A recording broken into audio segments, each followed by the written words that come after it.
Hello అండి, అందరికీ నమస్కారం. ఈరోజు మనం రాజరాజేశ్వరి గారు రచించిన సంఘర్షణ అనే ఓ చక్కటి కథను విందాం. ఇక కథలోకి వెళ్దాం.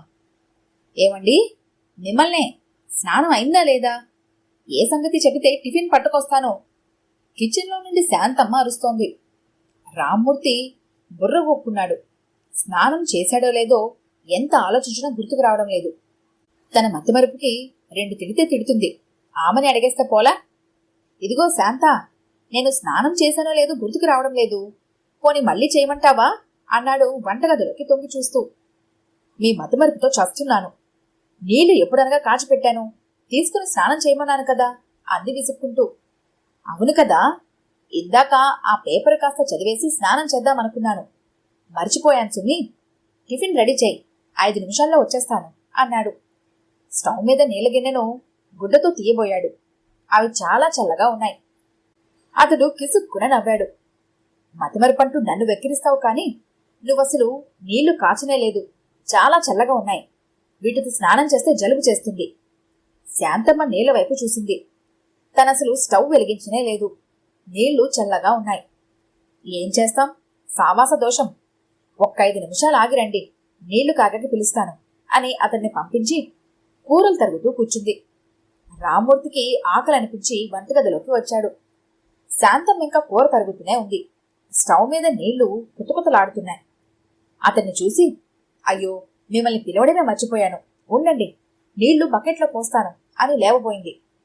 నువ్వు పనిలో ఉన్నావుగా, పర్వాలేదులే, నేను పట్టుకెళ్తానులే అని రామ్మూర్తి బకెట్లో నీళ్లు పోసి బాత్రూంలోకి తీసుకెళ్లాడు.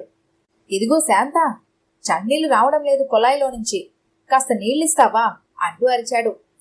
ఇంకా నయం, మర్చిపోయి ఆ వేడి నీళ్ళతో స్నానం చేయక చన్నీళ్ళు అడిగాడాయన అనుకుంది. అతడికి నీళ్ళిచ్చి ఇలా కూర్చుందో లేదో మళ్లీ కేక. ఇదిగో శాంత, సబ్బు మర్చిపోయాను, కాస్త నువ్వు ఇచ్చి వెళ్ళు. శాంతమ్మ సొనుక్కుంటూ లేచింది.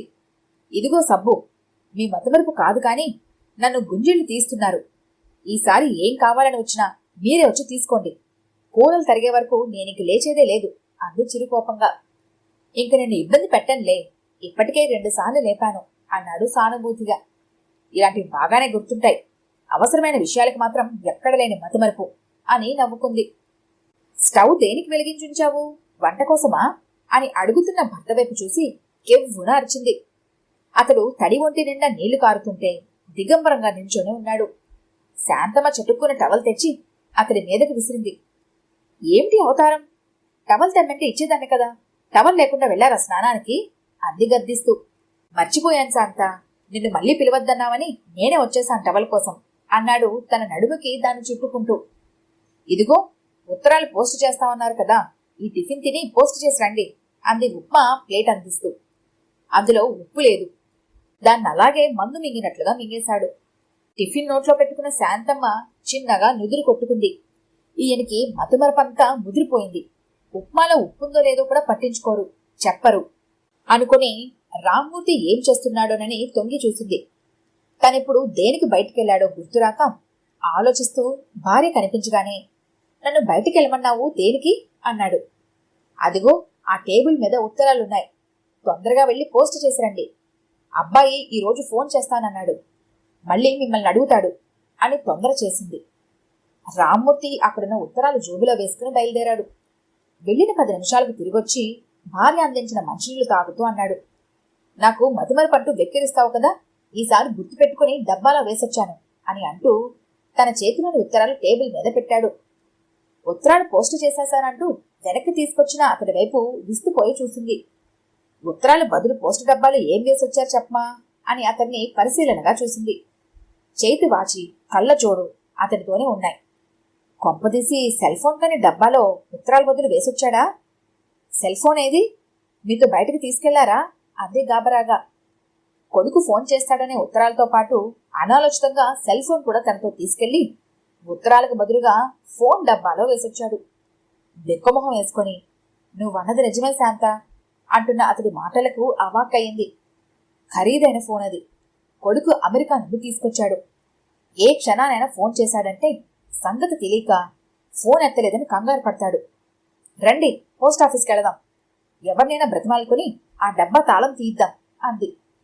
ఇంటి తాళం కోసం వెతుకుతూ అది దొరకగానే ఇద్దరూ పోస్ట్ ఆఫీస్కి వెళ్లారు. పోస్ట్ మాస్టర్కి జరిగింది చెప్పి తామున్న ఏరియాలోకి ఎవరినైనా తమతో పంపించి లెటర్ బాక్స్ ఓపెన్ చేసి మా సెల్ ఫోన్ మాకు ఇప్పించండి రిక్వెస్ట్ చేసినా ఉత్తరాలు తీసే టైం అయిపోయింది, రేపు సెలవు కాబట్టి సోమవారం రండి అన్నాడు.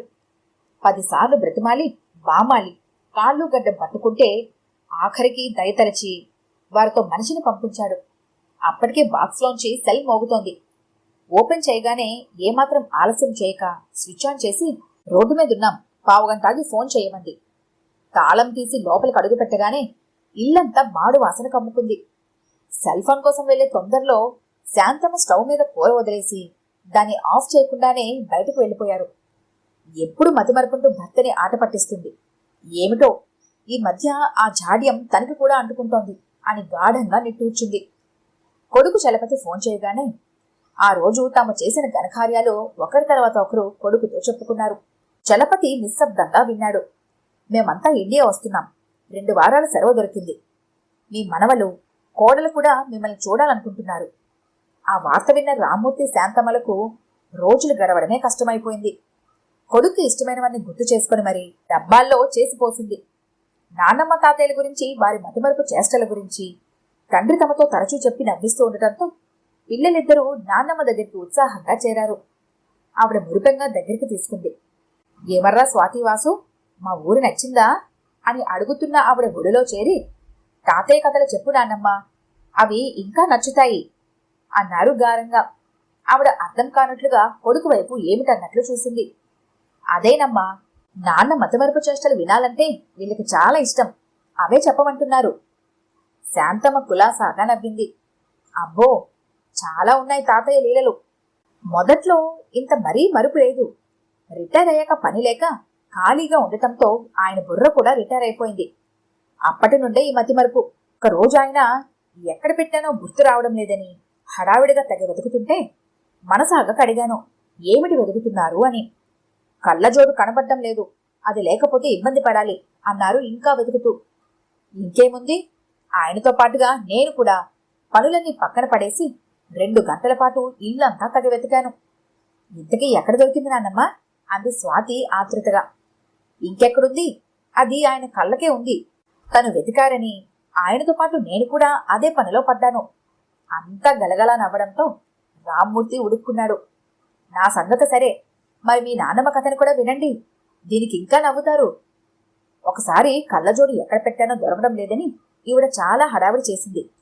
ఇద్దరం కలిసి ఎంత వెతికినా దొరకనే లేదు. ఆ రోజు వంటంతా ఉప్పు కారాలు లేకనే ఎలాగో తంటాలు పడి చేసింది. రోజంతా వెతికినా దొరకపోవడంతో చెత్తతో పాటు బయటపడేసి ఉంటుందని నిర్ణయించుకొని ఆ మర్నాడు కంటి డాక్టర్ దగ్గరికి బయలుదేరాం. వెళ్లే ముందు నీళ్లు తాగడానికి ఫ్రిడ్జ్ డోర్ తీశాను. కూరలతో పాటు ఒక మూలకి ఆవిడ కళ్ళజోడు భద్రంగా ఉంది. అది ఆవిడ చేతిలో పెట్టగానే నాలిక ఖర్చుకొని, అవునండోయ్, ఇప్పుడు గుర్తొస్తోంది, నిన్న ఫ్రిడ్జ్ తీసినప్పుడు చేతితో పట్టుకున్నాను దీన్ని, మర్చిపోయి కూరలతో పాటు దీన్ని లోపల పెట్టేశాను అంది. ఆవిడ చేసిన పనికి విరగబడి నవ్వారు కాసేపు. ఇప్పుడు నువ్వు చెప్పు నానమ్మా తాతయ్య గురించి అంది స్వాతి. శాంతమ్మ సాలోచనగా చూసి గుర్తు చేసుకుంటున్నట్లుగా నవ్వి, మా చెల్లెలి కూతురు పెళ్లి, మమ్మల్ని రమ్మని సొమ్ములేక పంపించారు.